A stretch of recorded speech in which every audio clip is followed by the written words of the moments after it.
dismiss history at our peril. Liberty Nation Radio with Mark Angelides. And you're back on Liberty Nation Radio. We're continuing our conversation with economics editor Andrew Moran. So earlier we were talking about the deflation, the population problem, and the debt explosion taking place in China and how it's leading to what could be a lost decade, much the same as Japan, so the Japanification. How realistic do you think a lost decade for China will be? With that, I remember reading many years ago while I was living in China. I think it was Gordon Chang's The Coming Collapse of China, and then of course, even then it was a few years old, the book, and you see Gordon Chang out and about quite a lot as the China expert, but I think he may have actually been spot on, if not a few years late. Well, the outlook doesn't seem very strong at all, particularly if you have that, as Bessent alluded to, the shrinking ice cube, whereby China and other economies would be the consuming countries, and the United States would be the key manufacturer. Remember, for so long, many countries were already leaving.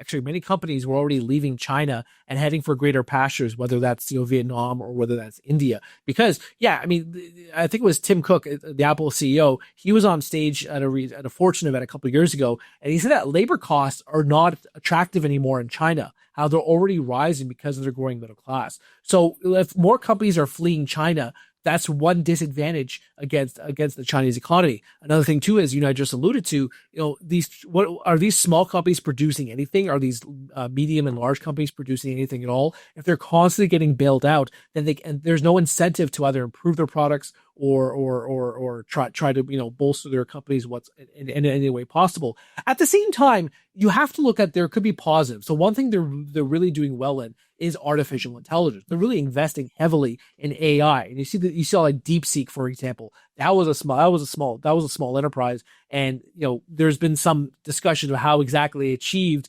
producing AI at the level of ChatGPT with fewer resources, fewer manpower, and less energy. But overall, you see all the stuff coming out of China. AI is really, the robotics they're doing really well. So I guess Xi Jinping is betting on that to facilitate the Chinese economy's number 2 position in the world. That's it's actually quite similar to the Donald Trump position, isn't it? Yes. That each country needs to be the leading player in global AI, and I'm wondering if that's not a case of too many eggs in one fragile basket. Well, if you look at so many, many baskets in one fragile egg, even.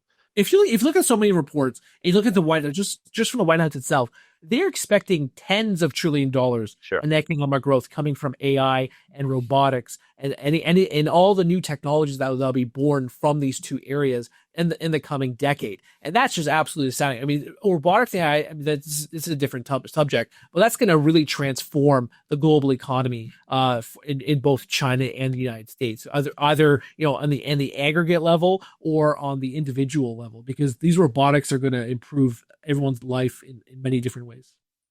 So that kind of brings up a question that ties into the theme you've been saying here, that certain manufacturers are leaving China anyway because of the labor costs, and tariffs. Yeah, and tariffs, of course. But over the long term, it's really been.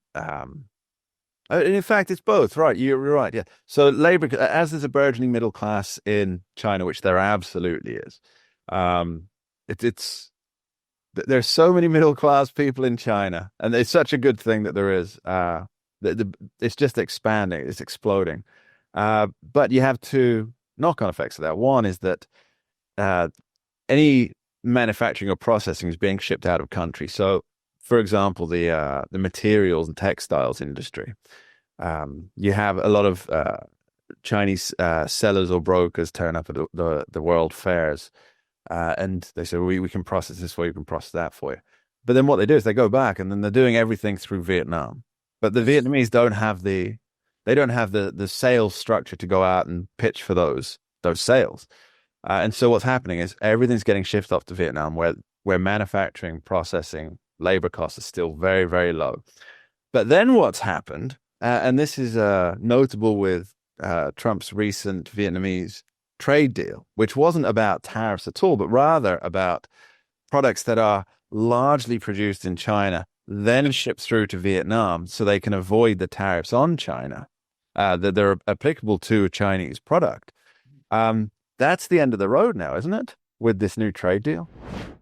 Well, at least, I mean, for now, I mean, that's Sure. a 40. So under Trump's deal, the transshipment goods from China to Vietnam would be slapped with a 40% tariff. Now, Vietnam, to its credit, it has been trying to grapple the situation for a long time by stopping manufacturers from repackaging or relabeling. But it's such an immense industry that it's very hard for the Vietnamese officials to wrestle with this product. But will China just look for a different location, or will Trump impose these transshipment tariffs on every neighboring country in the region? I think that's a more likely assessment for the transshipment problem.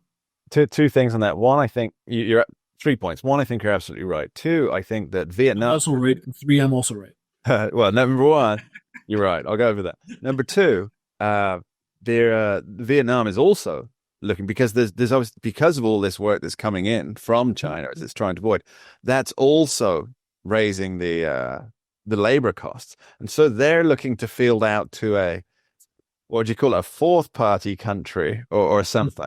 So they're looking to actually become a powerhouse themselves, which is why I think they were so eager to do a good deal with the United States here, because they don't want to be the manufacturing. They want to be something else, something beyond just a manufacturing basin.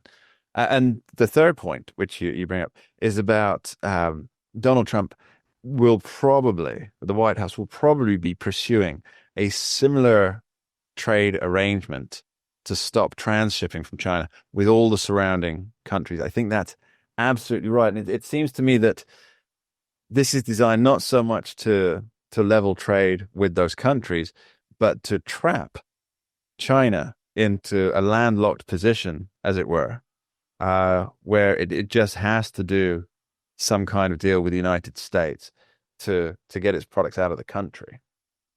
One thing I'm curious about with China, with their whole push in AI, is if they're going to really expand their manufacturing base through AI. What I mean is that they'll displace a lot of human workers and embrace the artificial intelligence to combat that labor cost. So if companies are fleeing, if one of the reasons companies are fleeing China is because of the labor cost factor, will robotics and AI encourage them back to China? Because yes, US and China are powerhouses when it comes to AI investment, but is Vietnam, is Thailand, is India, are they mirroring US and China when it comes to AI and robotics investing? I haven't seen numbers, but I doubt it, considering of they're spending trillions, while perhaps the rest of the world is spending a few hundred billion.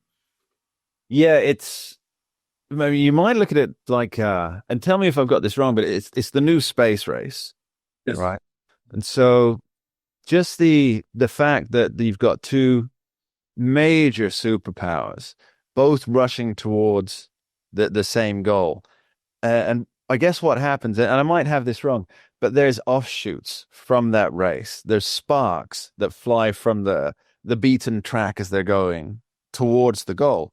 And those essentially bloom flowers of industry and economy along the way. So no matter who actually gets to the finish line, I don't think you really can get to a finish line with AI as it is. It's not going to be one person gets this kind of AI and, well, we may as well give up and just go with that one. I think there's always going to be innovation within this particular industry. It's not like who can get to space first, right?